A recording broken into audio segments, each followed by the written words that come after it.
Muy bien, hoy es día miércoles 9 de diciembre, estamos en nuestra materia de Derecho Civil 3, obligaciones, y a continuación vamos a compartir pantalla y vamos a continuar con el avance de los modos de extinguir la obligación. Hemos visto en primer lugar la compensación, luego hemos visto la confusión.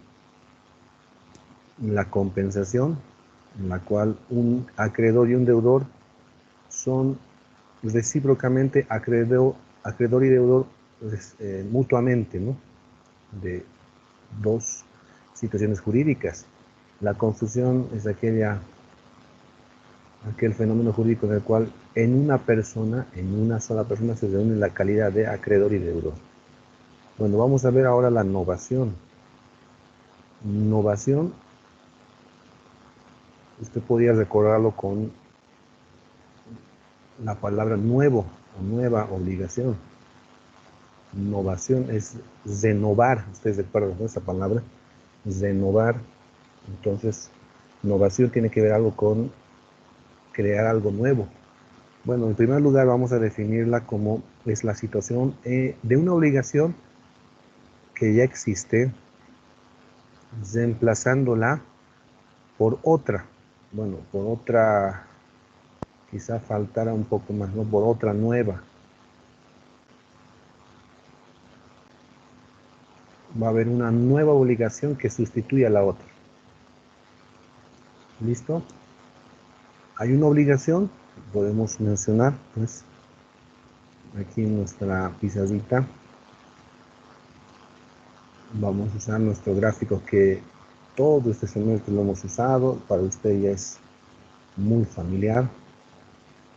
Hay una relación jurídica entre un acreedor, un deudor,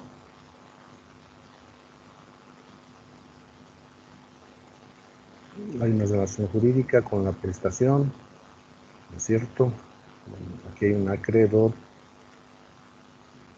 aquí hay un deudor. Bueno, esta es la obligación, una obligación anterior, la obligación jurídica, bueno, la prestación, etcétera. Pero ahora lo que se va a buscar es dejar sin efecto esta obligación. Lo vamos a dejar sin efecto y en su lugar van a hacer otra obligación. Obviamente tiene que tener los elementos, ¿no? Entonces, bueno, esa es la novación. Va a formarse otra obligación extinguiendo la anterior, no se olvide por favor, porque si no extinguimos la primera, pues no se va, no se llamaría, ¿no? Novación sería más bien una forma de acumular otra prestación. La obligación reitero, está siendo extinguida y van a ser, pues, otra obligación con los elementos respectivos. Bien, esta es la novación. La extinción de una obligación, la primera, reemplazándola por otra nueva, la segunda. Reemplazándola, no se olvide, extinguimos esta una y que nazca esta otra. Entonces puede ser que en la primera pues había que entregar un vehículo en la prestación. Estamos hablando de un acreedor deudor. Bueno, este es, diríamos, Pedro y el otro llamado Carlos. Y ahora deciden, bueno, Carlos dice, mira, el vehículo que tengo que entregarte o tenía que entregarte, pues no puedo hacerlo por muchas causas.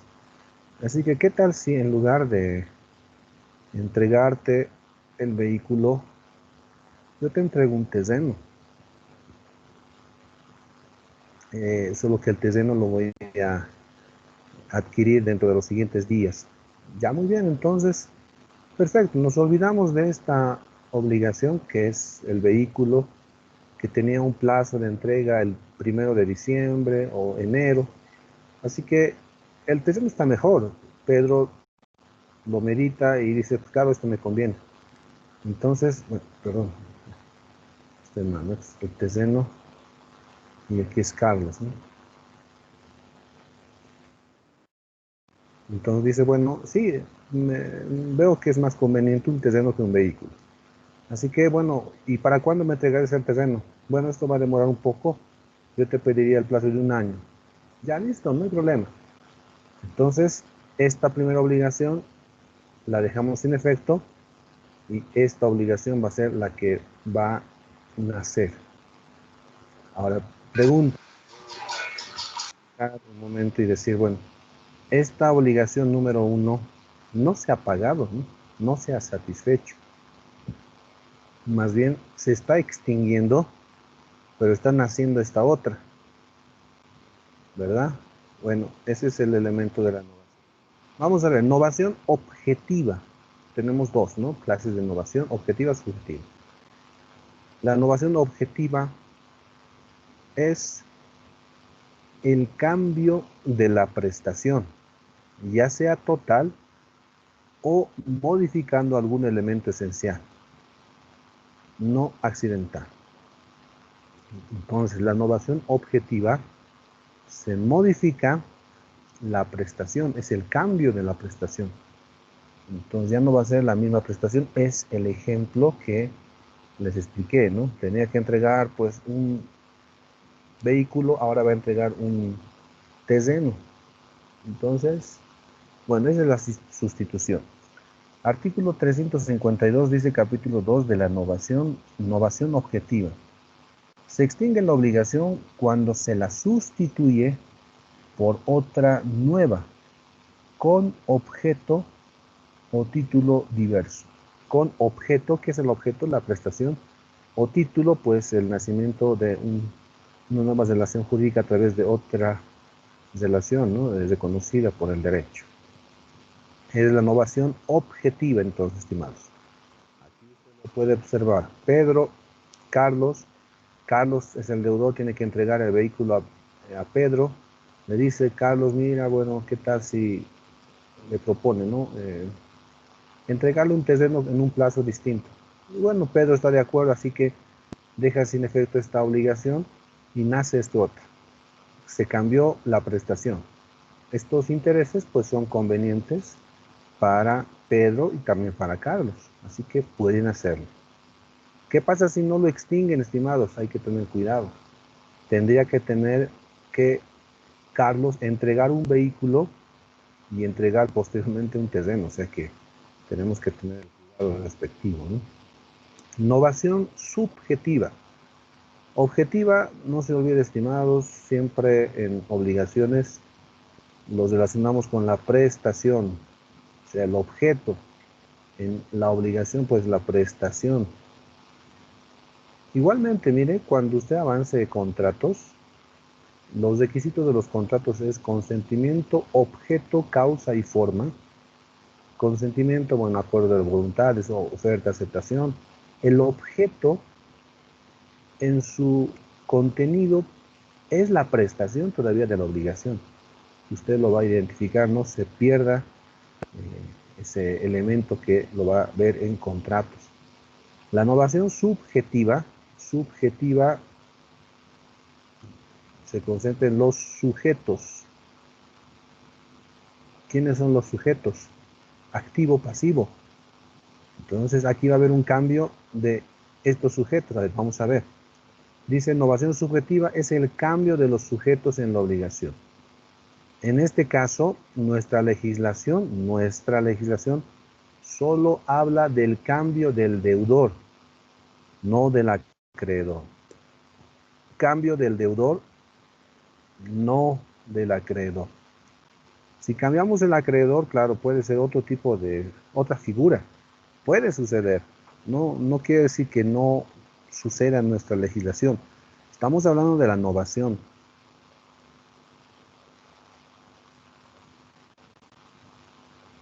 Por lo tanto, si cambiamos de acreedor, entonces estamos hablando de un cambio de, de otra obligación, bueno, otra figura.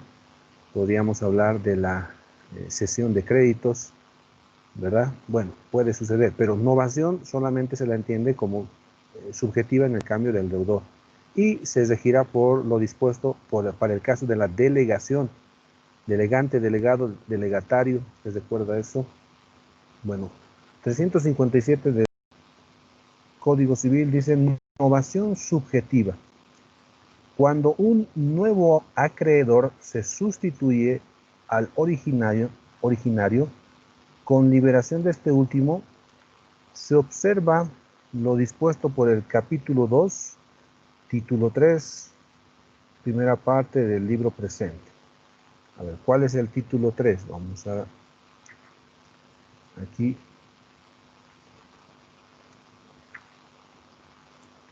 Vamos a leer, permítame.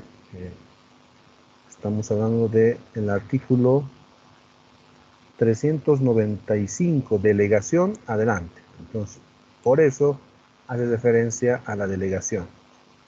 Dice el artículo 395, si un deudor asigna a su acreedor un nuevo deudor o delegado que se obliga a cumplir con la prestación debida, el deudor originario no queda liberado de su obligación, la cual se convierte en subsidiaria, excepto si el acreedor declara expresamente liberarlo.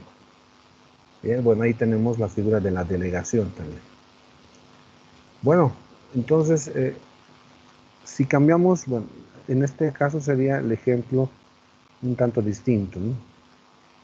Diríamos, Pedro es acreedor, Carlos el deudor, Carlos tiene que entregar un vehículo.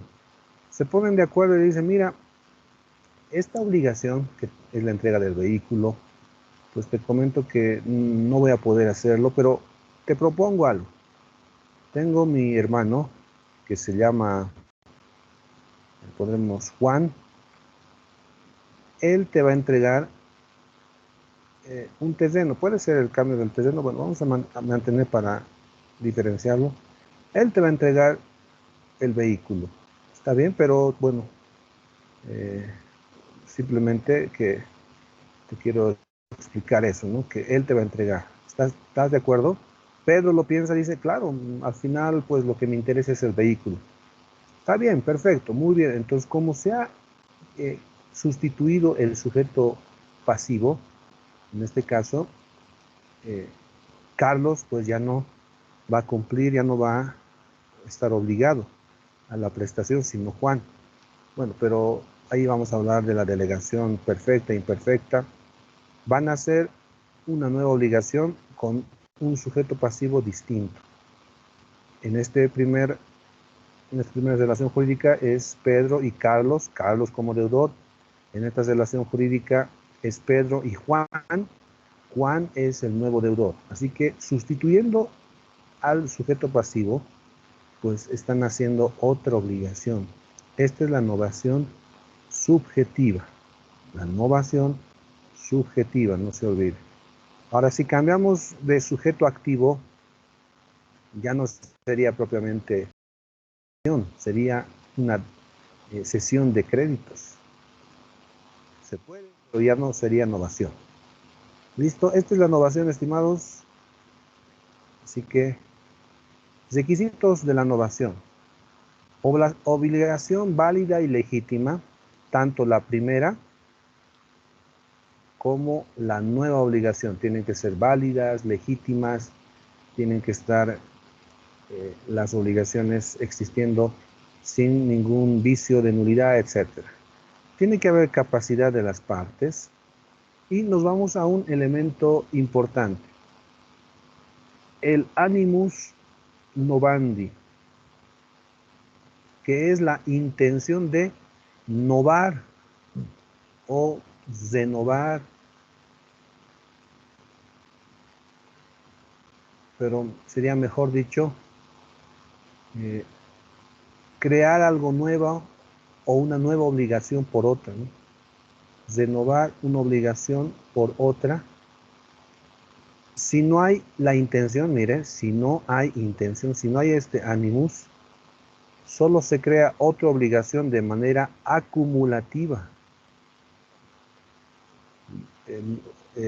Usted pues tiene que tomar en cuenta bastante el animus novandi, el animus, la intención, la voluntad interna que tiene el sujeto.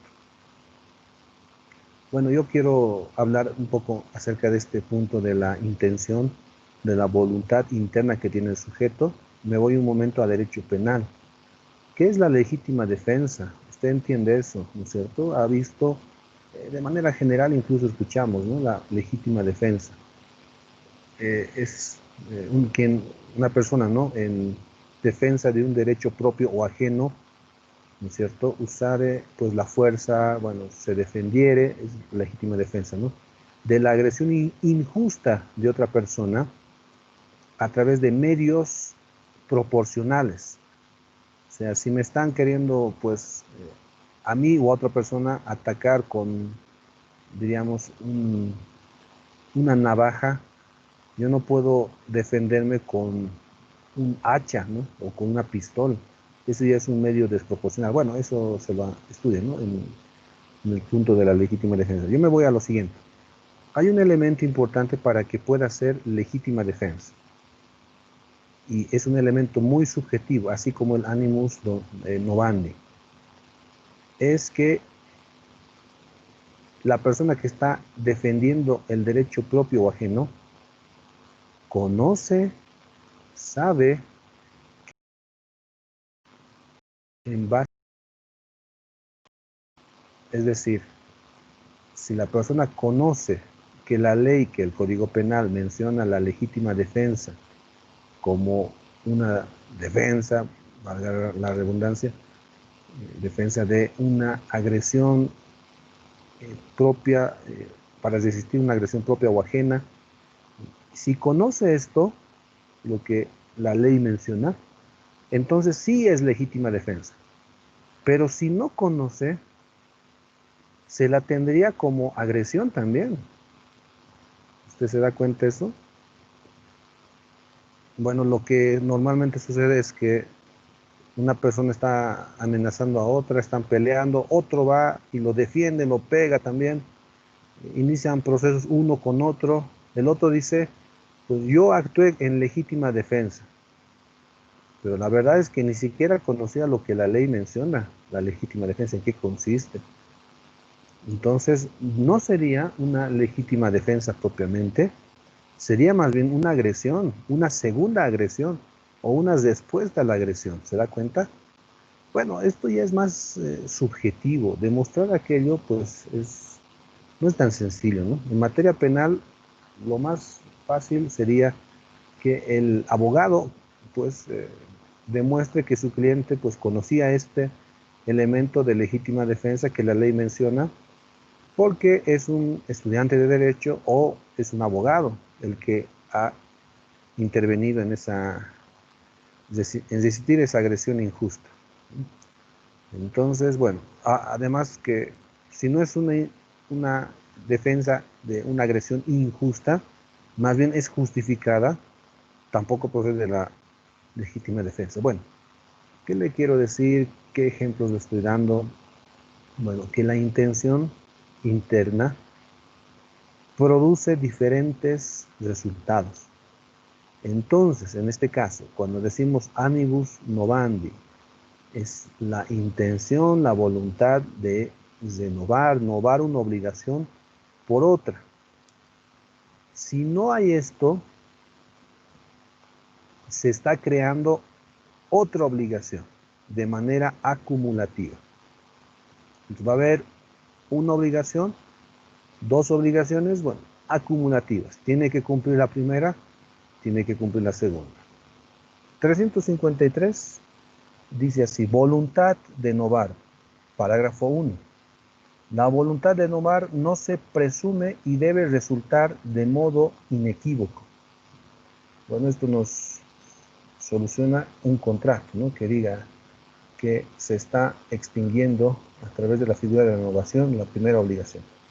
Parágrafo segundo, extender o renovar un documento, oponer o eliminar un término y cualquier modificación accesoria de la obligación no implican voluntad de novar. Tiene que manifestarse claramente. Si es que no, se está produciendo ya dos obligaciones y el deudor tendrá que cumplir estas dos obligaciones, claramente. Bueno, eso es un detalle que tenemos que tomar en cuenta, porque los papeles dirán otra cosa y si no se hizo un buen documento, entonces no habrá novación, sino habrá dos obligaciones que demuestren que tiene que cumplirse lo pactado por el deudor. Efectos de la novación. Se extingue la obligación inicial. La obligación 1 se extingue. Número 2, nace una nueva obligación. 3, las garantías accesorias pueden mantenerse o no pueden mantenerse según la voluntad de las partes. 354 dice, destino de los privilegios y garantías reales. Los privilegios y garantías reales del crédito anterior, o sea, del número 1, se extinguen por la novación, si las partes no convienen expresamente en mantenerlos para el nuevo crédito. Si es que no dicen nada, entonces se extinguen, porque una nueva obligación tendrá sus elementos accesorios propios. Novación y subrogación. A ver, hemos visto la subrogación en algún momento y también la hemos comparado con la novación. ¿Qué diferencia habría? La subrogación es aquella situación jurídica u otra forma de pago, ¿no?, que hemos visto, en la cual un deudor ofrece a un tercero solvens como aquella que va a cumplir la prestación de vida, ¿no? La subrogación es la sustitución de una persona en el pago de la obligación. Hablamos de la subrogación, sustitución de una persona en el pago de la obligación. Va a haber otro solvens entonces. La novación, en cambio, es la sustitución de la prestación debida. De la prestación debida, esto es el objeto, la novación objetiva. Y de los sujetos es la novación subjetiva. En esta última, solo se conoce la sustitución del deudor. Solamente se sustituye. La subrogación, pues no hay cambio en la prestación. ¿Listo? Bueno, estimados, esta es la novación. Vamos a la siguiente forma de extinción de la obligación. Este es el llamado la condonación, perdón de la deuda. Bien. ¿Qué es la condonación o remisión también de la deuda, así llamado? En materia civil, estimados, puede haber perdón de la deuda. En materia penal no hay perdón, ¿no? Imagínense, alguien sufrió un robo y se hace un documento de perdón por el delito cometido por parte de la víctima. No se puede reconocer, ¿no?, esa manera de perdón, ¿no? Aunque controversialmente hay momentos en los que la víctima o los familiares ya de la víctima manifiestan, ¿no?, en los medios de comunicación diciendo, nosotros perdonamos al agresor, al detenido, al imputado, lo perdonamos, dicen, no públicamente. Eso no produce ningún efecto. No se olvide que los delitos, pues, de acción pública no pueden negociarse o dejarse a un lado simplemente, sino es el Estado a través del Ministerio Público quien tiene que continuar con el proceso, ¿no? Concepto de perdón de la deuda. La condonación o remisión de la deuda es el acto jurídico que consiste en el perdón o condonación del pago de la obligación, puede ser total o parcial, efectuado por el acreedor. El acreedor puede perdonar la deuda en favor del deudor con la aceptación, aceptación del deudor. No solamente es el acreedor perdona y listo, tiene que aceptar el deudor. Acreedor perdona, el deudor tiene que aceptar. ¿Listo? Imagínense, usted es acreedor, hay una persona que le debe a ustedes y no sabe qué va a hacer. Bueno, usted le dice, te perdono. Hasta ahí no se ha perdonado la deuda. El deudor dice, acepto el perdón. En ese instante es donde se va a consolidar toda la figura. A ver, vamos a ver. Naturaleza jurídica. Son dos puntos de vista que consideran la condonación o remisión dentro de un análisis. Se considera como un acto unilateral. Consideran que el acreedor realiza la condonación en favor del deudor a título gratuito y por su sola voluntad. Por su sola voluntad. Entonces se considera, por una parte, a la condonación como un acto unilateral. Perdona el acreedor y listo, ya está extinguida la obligación. Esa es la primera propuesta. La siguiente es la que le mencioné, acto bilateral. Perdona el acreedor y el deudor tiene que aceptar. Si no acepta el deudor, pues no hay perdón. Considera como acto bilateral que la remisión es un contrato. Por lo tanto, tiene que haber una oferta y una aceptación. Esto entre el acreedor y el deudor de liberación, necesitando la voluntad de ambos. Se necesita la voluntad de ambos, uno que perdona y otro que acepta. En cambio, considerado como acto unilateral, solamente es perdón y nada más. Como acto bilateral hay perdón y luego hay una aceptación bilateral. Bien, vamos a leer enseguida algunos artículos.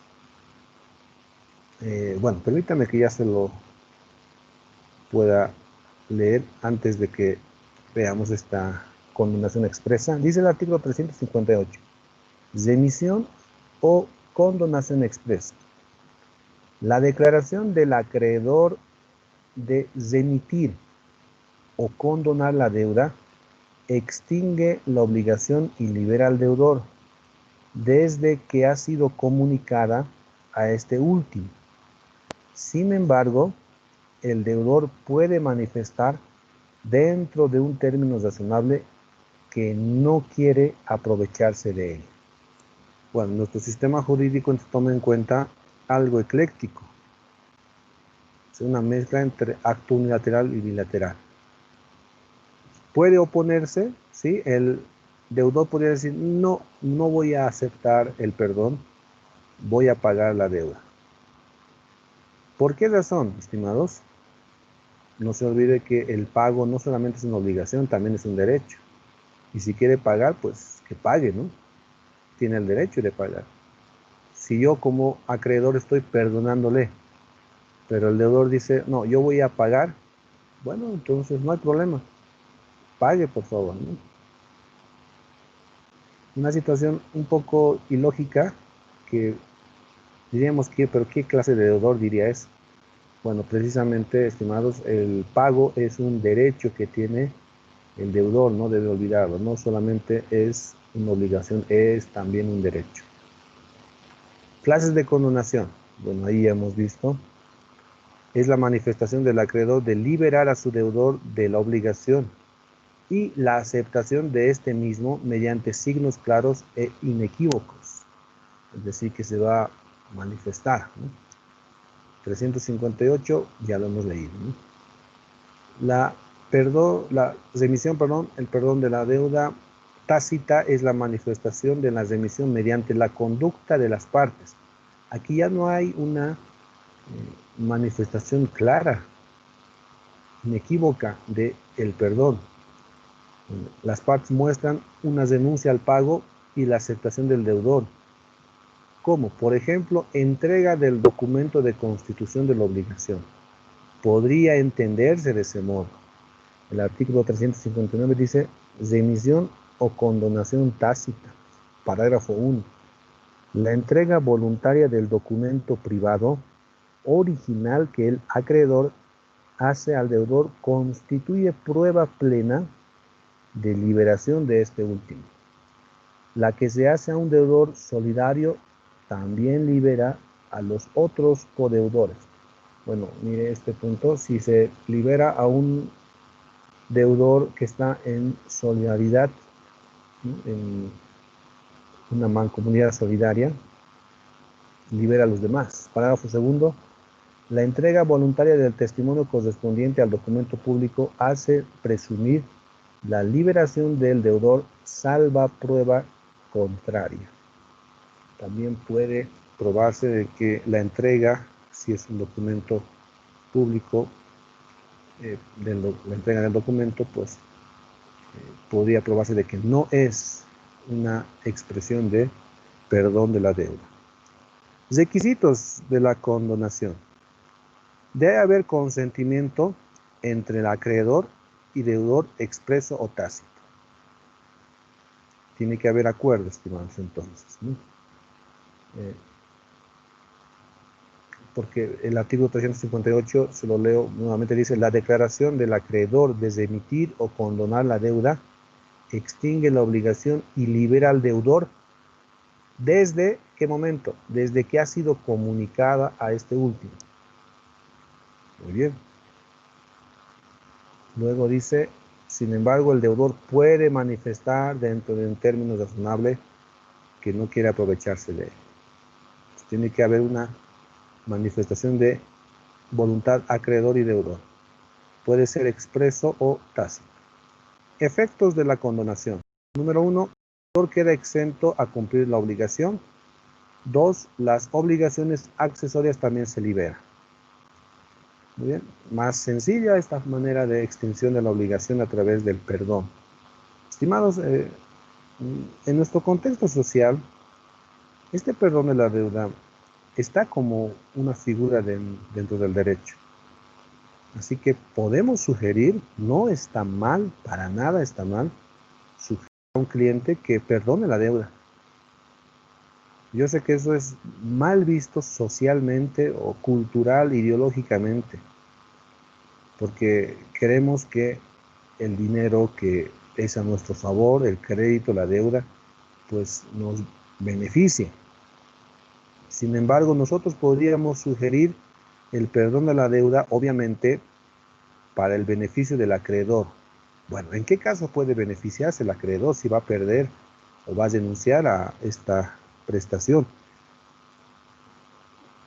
Le voy a plantear, a ver, en una situación, a ver, una oficina estaba en alquiler, bueno, por mucho tiempo está el arrendatario, o sea, a nuestro vocablo, pues el inquilino, está ocupando una oficina, ¿no? Acá por el Prado. Resulta de que se ha acumulado bastantes meses, ya no ha podido pagar. Aproximadamente se ha acumulado el valor de unos 5.000, 6.000 bolivianos, aproximadamente. Muy bien, bueno, de todos los meses. Creo que es un poco más, 7.000, 8.000 bolivianos. ¿Ya? Bueno, resulta de que como es una oficina, no puede ingresarse fácilmente y el propietario no puede botarlo, no sacar sus cosas sin la autorización del arrendatario deudor. ¿Qué hacemos en ese caso? Bueno, yo les sugería pues que busquemos una solución. ¿Cómo? Bueno, si es que no puede pagar, claro, confirmando aquellos extremos, ¿no? La imposibilidad de pagar porque no tiene los recursos económicos en ese momento. Le podemos plantear, bueno, que firme un documento, que se comprometa a pagar en los siguientes meses. Y ahí comenzamos, ¿no? A buscar lo conveniente para el acreedor. El acreedor pues no está recibiendo el pago, ya es un año, entonces realmente hay un perjuicio. ¿Corresponde hacer un proceso judicial? Claro, podemos hacerlo, pero ahí le planteamos lo siguiente: mira, dígale a su cliente, perdón, no a su cliente, al cliente le decimos, ¿no? Dígale a su arrendatario que le debe pues 7.000, 8.000 bolivianos, que si se va la siguiente semana, solamente pague la mitad. conversamos y no hay la posibilidad, muy bien, porque ya empieza a buscar sus propios intereses, ya de mala fe, ¿no? El arrendatario, ¿no? Bueno, entonces, si hoy día se va, estamos todavía de mañana, si hoy día se va en la tarde, saca sus cosas y se va, le perdonamos toda la deuda. Bueno, ese tipo de solución no es bien visto, pero ¿cuál ha sido el resultado? Bueno, no siguieron esa sugerencia, buscaron otro abogado, se inició un proceso. El proceso está durando ya aproximadamente unos 7, 8 años. Están gastando bastante dinero, es muy complicado.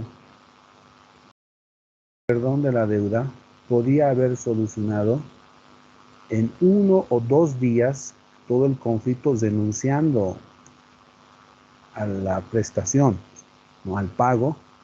Entonces, hubiera estado recuperando ya el acreedor a través de alquileres, ¿no? Con un nuevo arrendatario.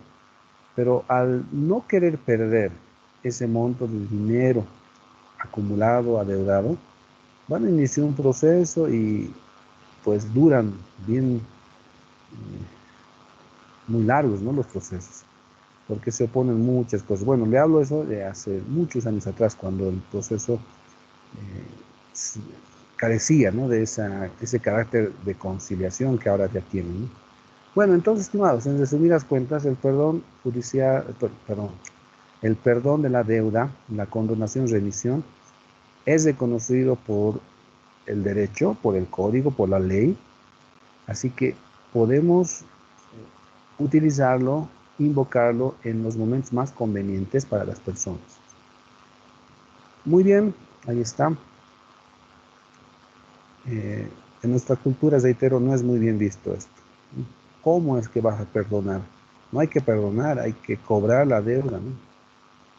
Y bueno, hay abogados que buscan de todo modo tal vez engañar a las personas y dicen, pues vamos a cobrar la deuda, vas a ver. Pero imagínense, como ya le decía, pues si no hay un patrimonio determinado, ¿yo cómo voy a cobrar? No va a haber caso. Bueno, el abogado le pagan por hacer el proceso y listo, gana el juicio, no hay vehículo, no hay terreno, no hay nada. Entonces, ¿cómo cobramos? Va a ser un perjuicio, ¿no? Para el acreedor, ¿no? Muy bien, pasamos al siguiente punto, siguiente modo de extinción de la obligación. Esta ya la hemos conocido, está muy resumida, dice, es la imposibilidad sobrevenida de la cosa debida. Es la pérdida del objeto. En este caso se pierde el objeto de la obligación por causas no imputables al deudor. Estas causas son pues las causas extrañas no imputables al deudor. Usted recuerda el caso fortuito, fuerza mayor, el hecho de un príncipe, el hecho del acreedor, hecho del tercero, culpa de la víctima, ¿verdad? Entonces, bueno, pérdida de la cosa. Estas causas deben ser absolutas y definitivas en el tiempo. Absolutas porque son tan determinantes que impiden el cumplimiento de la prestación. Definitivas porque no va a poder cumplirse la prestación en su totalidad. Si es parcial, debe cumplirse la parte que sí se puede cumplir con el resto de la obligación para liberarse. Bueno, entonces las causas extrañas no imputables están en el tema de incumplimiento no culposo por causas extrañas no imputables al deudor. Ahí está el tema avanzado. Así resumido. Nos vamos a la siguiente, prescripción extintiva o liberatoria. Concepto, la prescripción extintiva, denominada así, es un modo de extinguir los derechos patrimoniales por no ejercerlos su titular durante el lapso determinado por la ley. La prescripción, estimados, se la estudia en dos ámbitos. Tenemos la prescripción liberatoria, y tenemos la prescripción adquisitiva. La prescripción, como dicen, ¿no?, liberatoria, libera a alguien, ¿no? En este caso estamos hablando de el deudor, queda liberado. En cambio, la prescripción adquisitiva, su nombre nos muestra que se va a adquirir algo. La prescripción adquisitiva también es llamada usucapión. La usucapión es aquel modo de adquirir la propiedad mediante la posesión continuada en el lapso que la ley exige, ¿no? Entonces tenemos dos clases de prescripción, extintiva y adquisitiva. La prescripción extintiva o liberatoria libera al deudor. La adquisitiva, bueno, esto es derechos reales. Esto está en el tema de derechos reales, la relación entre la persona y la cosa. En cambio, la prescripción liberatoria, pues es obligaciones, derechos de crédito, nuestra materia que estamos ya concluyendo. Principios y alcances.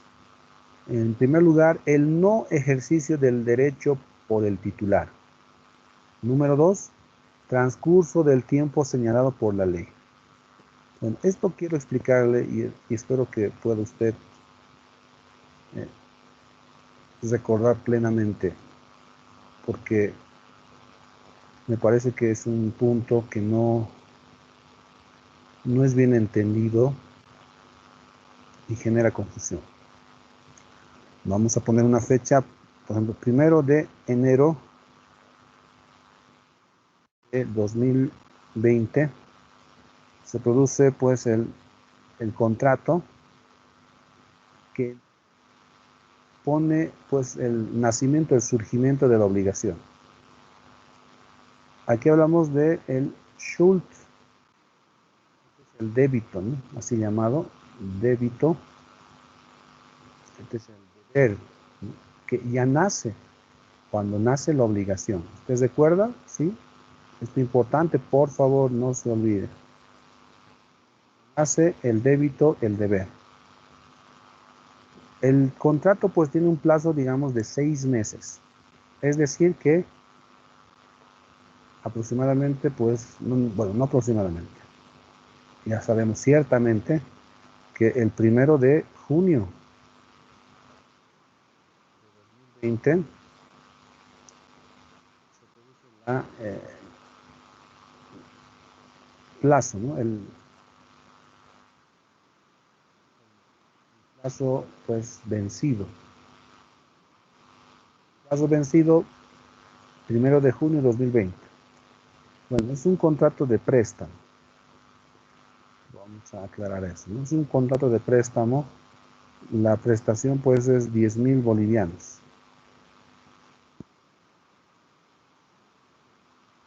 10,000 bolivianos es la prestación. El 1 de enero de 2020, a través de un contrato de préstamo, nace la obligación. A partir de aquí tenemos el Schuld, débito, deber, ¿no es cierto? El primer elemento. El 1 de junio se cumple el plazo para pagar, ¿no? Así que diríamos que a partir del 2 de junio de 2020 se produce ya el surgimiento del siguiente elemento. Lo vamos a poner acá. El siguiente elemento, ¿recuerda usted cuál es? El Halftun. El Halftun lo estamos llamando también la garantía.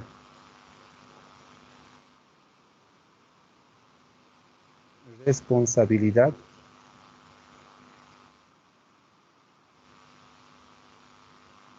Garantía, responsabilidad.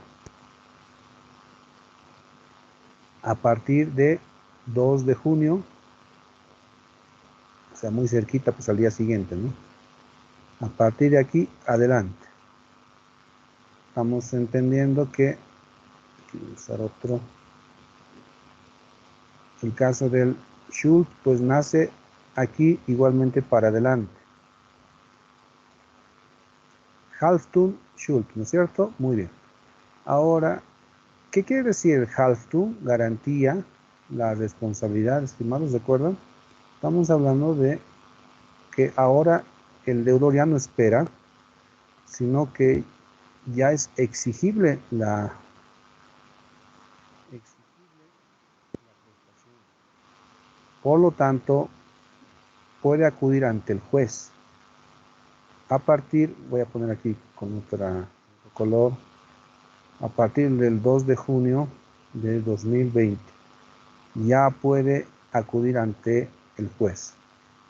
Pero si no lo hace hasta junio, mire, hasta junio 2 de junio de 2025, ¿cuántos años han pasado? Han pasado 5 años. En este momento, en esta fecha, va a operar la prescripción, llamada quinquenal. Así como usted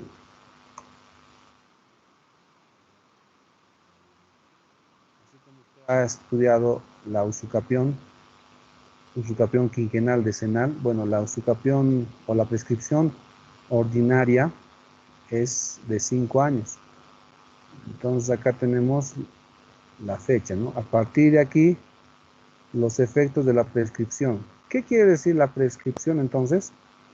Este elemento, la prescripción, va a afectar este elemento del Halftung, de la responsabilidad. Por favor, este es lo determinante. El primer elemento, que es el Schuld, débito deber, voy a anotarlo, un elemento, el primer elemento que nace con la obligación, no se extingue. Lo que se va a extinguir es este segundo elemento que hace que la obligación sea exigible y que se pueda acudir ante el juez y el juez pues ordene y se obligue judicialmente al pago de la prestación. Este elemento es el que se va a extinguir, estimados. El Schuld deber continúa. Por eso la obligación aquí se vuelve, la obligación se vuelve, la obligación civil se vuelve natural. La obligación natural. ¿En qué consiste? Son aquellas obligaciones en las cuales la obligación carece del elemento del Halftung. La obligación se vuelve, la obligación civil se vuelve natural. Por lo tanto, el deudor ya no estará obligado, ya no puede ser obligado al pago de la prestación, ya no puede ser coercionado, pero sí puede pagar. ¿Por qué? Porque este elemento todavía está, permítame llamarlo, vivo. Este elemento todavía está existente. Muy bien, por favor, esto debemos entenderlo. Schuld todavía se mantiene. Halftung, lo voy a tachar así, y ya no va a haber, por la prescripción extintiva. ¿Desde qué momento se calcula? Desde el 2 de junio de 2020, porque el plazo vence el 1 de junio. Bueno, a partir del 2 de junio puede acudir ante el juez para exigir el pago. Pero si no lo hacen 5 años, pues es un castigo, ¿no? La prescripción a la negligencia. ¿Cómo es que en 5 años no ha hecho nada? Igualmente en la usucapión hablamos de la más requerida o más común, pues la extraordinaria, la decenal. El poseedor se convierte en propietario porque es una sanción al propietario que en 10 años no ha podido hacer nada. Entonces, su derecho, pues, listo. Bueno, el no ejercicio del derecho. ¿Qué derecho podía ejercer el acreedor? Pues a través del elemento del halftun, exigir el cumplimiento de la prestación ante la autoridad judicial. Y si no lo hizo en el tiempo, pues en el transcurso del tiempo que la ley señala que en lo ordinario es 5 años, si no lo hizo, pues la obligación queda,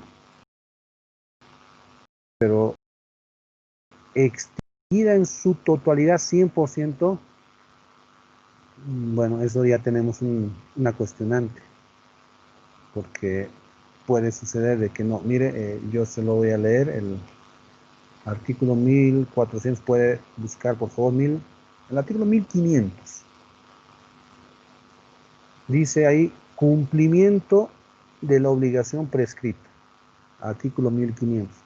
Bueno, para repasar un poco, la prescripción tendría que verlo el artículo 1492, adelante, hasta el 1000, vamos a hablar hasta el 1520. Desde 1492 al 1520, ahí está la institución de la prescripción. Se computa por días enteros, ¿no es cierto? Bueno, esto en algún momento lo hemos visto en derechos reales, ¿no? Comienzo de la prescripción. La prescripción comienza a correr desde que el derecho ha podido hacerse valer o desde que el titular ha dejado de ejercerlo, artículo 1493. ¿No visto desde cuándo podía hacer valer su derecho? En el ejemplo, desde el 2 de junio de 2020. Desde ahí podía hacerlo ejercer, pero no lo hizo. Cómputo de la prescripción se cuenta por días enteros, no por horas. Si hablamos de 5 años, pues será el 2 de junio de 2020 hasta el 2 de junio de 2025, 5 años. Régimen general o legal de la prescripción, artículo 1495, no se puede modificar el régimen legal de la prescripción ni prescindir de él bajo sanción de nulidad. No se puede denunciar, ¿no? Pero sí se puede denunciar, como lo vamos a ver, una vez que ha operado.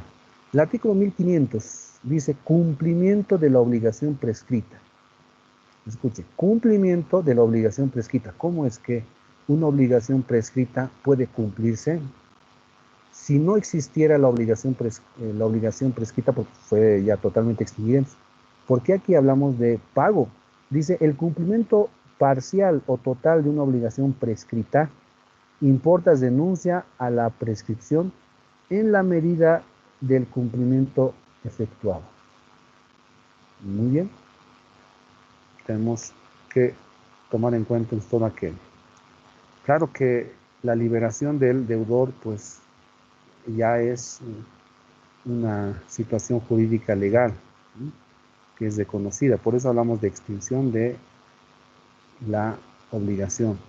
Ya no es una obligación civil, en otras palabras, se convierte en una obligación natural. Todos los elementos patrimoniales están afectados por la prescripción, dice el artículo 1492, parágrafo 1, dice, los derechos se extinguen por la prescripción cuando su titular no los ejerce durante el tiempo que la ley establece. Existen algunos derechos que son imprescriptibles. Eso también tenemos que tomar en cuenta, como ser los derechos de la personalidad, no se extinguen, acción de nulidad tampoco se extinguen, excepción de anulabilidad tampoco se extinguen, facultad de pedir la división de la herencia tampoco se extingue, acción reivindicatoria no se extinguen con el tiempo. Hay derechos que no se prescriben, son llamados imprescriptibles. Estamos hablando en materia de derecho civil. Hay otros derechos imprescriptibles en otras áreas del derecho también, ¿no? Comienzo, suspensión e interrupción de la prescripción. El comienzo, ¿cuándo comienza? El comienzo de la prescripción, pues, empieza a correr desde que el derecho ha podido hacerse valer. Desde que el derecho ha podido hacerse valer. ¿Desde cuándo ha podido hacerse valer en materia nuestra? Pues de que se ha vuelto exigible. Desde ese momento entendemos que comienza a correr.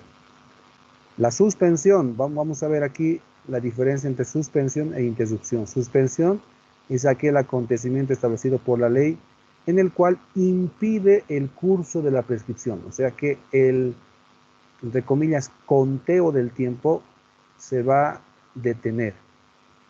Estás contando por días, bueno, por una situación legal, se pone una pausa. Quedó en 3 años, bueno, ahí se detiene. Esa es la suspensión. El mismo que continúa corriendo una vez que la causa impeditiva hubiese cesado. La ley establece cuáles son las causas de suspensión. Por favor, usted lo va a leer estos artículos. 1501, 1502. Estas son las causas que impiden que se pueda continuar con el conteo del tiempo. Se detiene. Ahí tenemos un inciso nuevo en el caso de delitos contra el Estado. No va a extinguirse, ¿no? Entonces se va a detener todo el tiempo, ¿no? La ley establece, bueno, ahí está, ¿no? Los casos de suspensión. La interrupción. ¿Qué es la interrupción? Es el acto previsto por la ley en el cual el tiempo de posesión, o bueno, en este caso, tiempo acumulado, se extingue. El tiempo acumulado se extingue. Estabas en 1 año, 2 años, 3 años.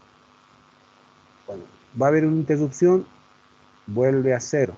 Entonces el tiempo acumulado se extingue, desaparece, debiendo volverse a computar desde cero. Esto es cuando actúan las personas a través de una demanda judicial interpuesta por un tercero. Entonces, gana la demanda, por ejemplo, el propietario del bien, pues la interrupción se produce con la citación desde ese momento. Si gana la demanda, entonces todo vuelve a cero. Pero si la citación es nula, pues no se la toma en cuenta, o si se produce el desistimiento del proceso, es decir, que ya no continúa con el proceso, el demandante, o también la demanda se declara improbada, no va a producirse la interrupción de la prescripción. Por favor, estos artículos ustedes lo van a leer. Tiempo necesario para prescribir. ¿Cuánto tiempo se debe prescribir? La inacción prolongada de un sujeto titular de un derecho patrimonial conduce a la prescripción, pero varía de acuerdo a los términos. Tenemos en primer lugar, no debe olvidar, la prescripción común. La prescripción ordinaria es quinquenal, 5 años. No se olvide que por eso pues el nombre en materia de derechos reales llamamos la prescripción o usucapión extraordinaria, la decenal, 10 años. Eso es muy extraordinario. La prescripción común u ordinaria es quinquenal, 5 años. Es la prescripción ordinaria aplicable a todos aquellos derechos patrimoniales que no se hayan citados en otros términos de prescripción, ya sea trienal, bienal o anual. El tiempo es de 5 años. Eso lo dice el artículo 1507 del Código Civil. Vamos a leer. Dice: disposición general. Los derechos patrimoniales, o sea, los derechos que tienen una valoración económica, se extinguen por la prescripción en el plazo de 5 años, a menos que la ley disponga otra cosa. 5 años, el tiempo necesario para prescribir. Luego tenemos otras prescripciones que la ley expresa en forma clara. Opera la prescripción trienal en 3 años. ¿En qué casos? Bueno, ahí el derecho al resarcimiento del daño por hecho ilícito contados desde que el hecho se verificó. Si es un delito penal, prescribe penal también. Bueno, 3 años. Bienal o anual prescriben en 2 y 1 año los derechos mencionados en los artículos 1509, 10 y 11 del Código Civil. Usted, por favor, lo va a revisar. ¿Listo? Obligación de invocar expresamente la prescripción. La prescripción tiene que invocarse expresamente, no puede plantearse, no puede actuar de oficio el juez. Si alguien quiere beneficiarse con la prescripción, pues tiene que solicitarla, no puede el juez de manera personal, aquí le llamamos de oficio, aplicarlo, ¿no? La prescripción puede ser planteada en cualquier estado de la causa, no solamente durante la demanda, sino en cualquier momento. Renuncia a la prescripción. No se puede renunciar a la prescripción antes ¿no?, de que opere. Porque es de orden público, cualquier pacto es nulo. Si yo dijera, renuncio a la prescripción antes de que empiece a correr o antes de que se cumpla, no es válido. Sin embargo, sí se puede denunciar a la prescripción cuando ya ha operado, porque ya es un derecho patrimonial y se puede denunciar a este derecho. Tampoco puede ser modificada ni prescindida la prescripción en los actos jurídicos. Siempre aquellos actos jurídicos que tengan un carácter patrimonial estarán afectados por la prescripción. De una u otra manera va a estar ahí. Muy bien. Bueno, ya estamos concluyendo este punto. La transacción, vamos a hacer un resumen, estimados. Ya les pido, ustedes van a terminar de leerlo, estas cuantas diapositivas. La transacción, bueno, un modo de extinción de la obligación, es un contrato. La transacción, no se olvide, es un contrato que también está en el Código Civil. Es un contrato por el cual, mediante concesiones recíprocas, se dirimen derechos de cualquier clase. Vamos a transigir. O sea, tú me debes esto, pues yo también tengo esto, así que haremos de esta manera.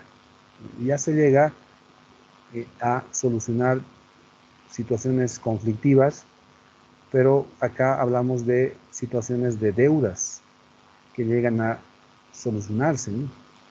Concesiones recíprocas que dirimen derechos de cualquier clase para reconocerlos o terminar litigios o no empezarlos.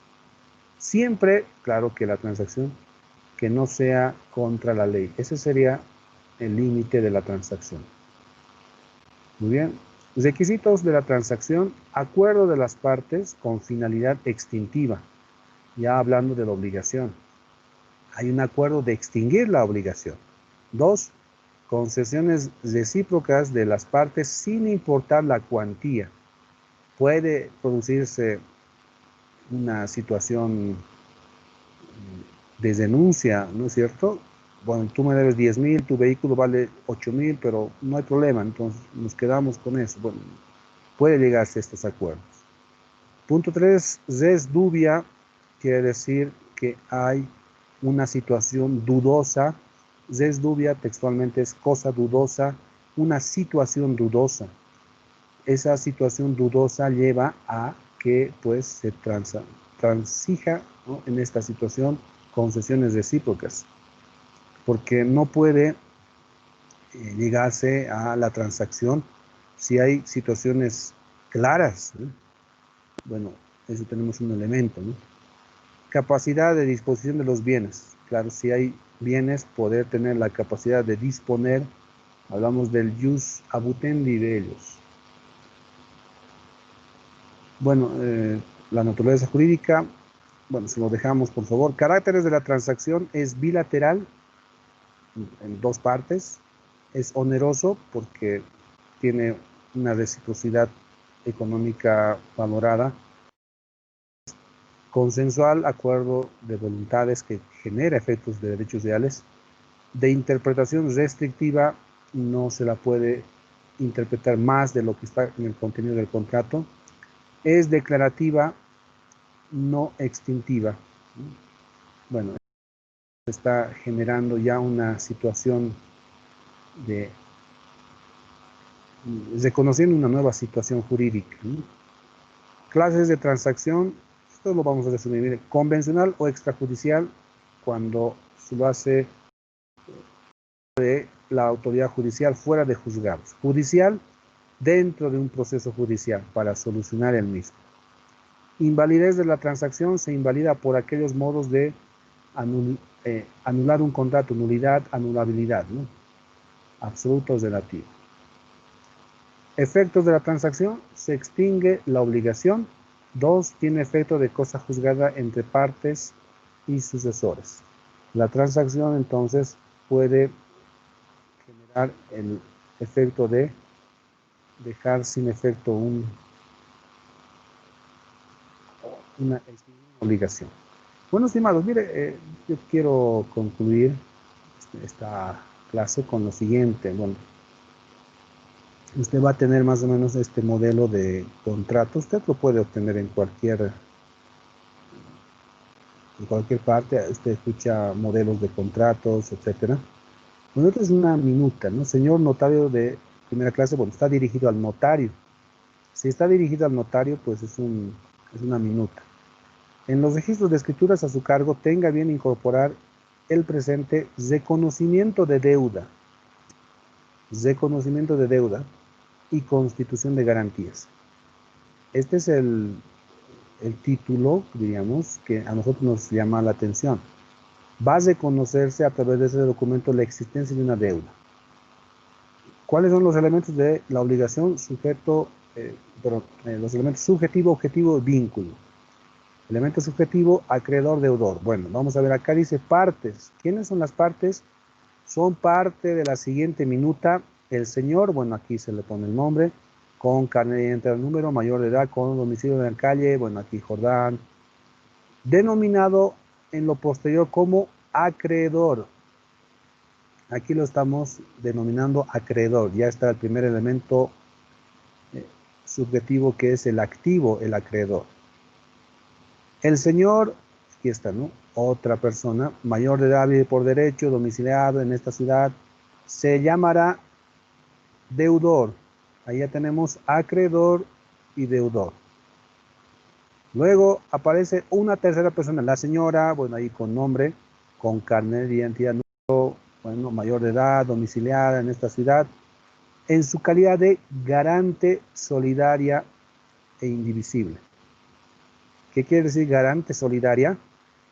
Bueno, que en realidad va a tener la solidaridad con este deudor. Solidaria. El acreedor puede cobrarle a este número uno, ¿no?, a este primer deudor o a este garante, a cualquiera de los dos. Ahí ya tenemos el elemento subjetivo, acreedor, deudor, y aquí tendríamos un garante solidario. Prácticamente, pues estaría como deudora, ¿no? Sin embargo, aquí figura como garante solidario. Si le ponemos garante solamente, el acreedor tiene que cobrar al deudor, y si no paga, pues puede dirigirlos recién al garante. Muy bien, estas son las partes entonces, estimados, ¿no? Partes. Ahora vamos a ver el objeto. ¿Cuál es el objeto del contrato? Ya le decía anteriormente, ¿no? El objeto del contrato, pues sigue siendo el objeto de la obligación, es la prestación. En este caso, el deudor en la presente fecha declara recibir del acreedor la suma de, aquí está, ¿no? Es dinero. Entonces, esto va a ser el préstamo y esta es la prestación. Bueno, aquí podemos poner, siempre hemos usado, ¿no? $10,000. Bueno, ahí escritos, ¿no? En literal y numeral, dólares americanos. Por concepto de préstamo, es un contrato de préstamo que se le hizo y ahora está reconociendo que se le ha hecho, ¿no? El mismo que se compromete a devolverlo en el término improrrogable de 6 meses. Tenemos 6 meses de plazo, a computarse desde la presente fecha. La fecha va a ser importante ponerlo al final. Puede ser Cochabamba, bueno, hoy es 9 de diciembre, entonces, comienza a correr desde esta fecha de 2020. Entonces, hasta el 9, ahora es diciembre, enero, febrero, marzo, abril, mayo, junio, hasta hasta 9 de junio de 2021 tendría que pagar la prestación. Intereses. Los intereses, ¿usted se acuerda en qué consiste?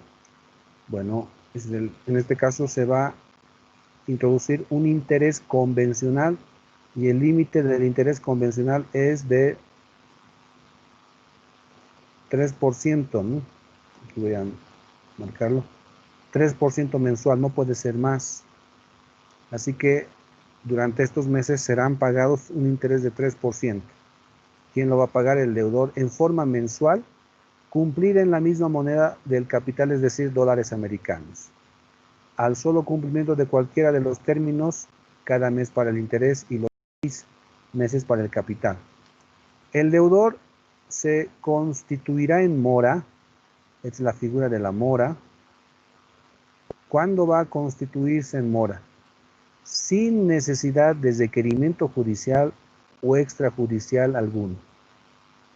De este modo, mire, aquí estamos introduciendo en este contrato que si no cumple hasta tal fecha, ya va a ser un deudor moroso, que es la mora, incumplimiento temporal de la prestación, convirtiéndose la suma debida en líquida y exigible, estimados, líquida y exigible.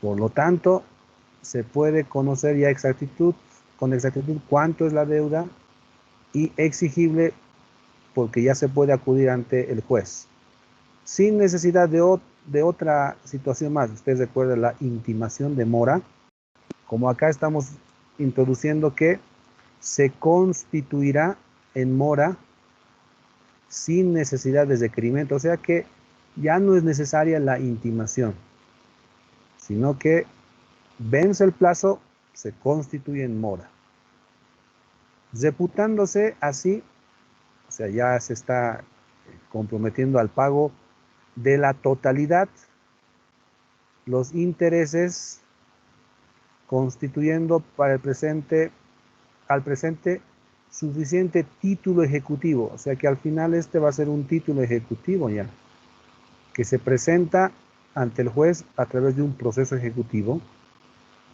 y se tiene que cumplir con la prestación. Garantía. El deudor, a fiel y estricto cumplimiento de su obligación, garantiza con todos sus bienes, con todos sus bienes habidos y por haber.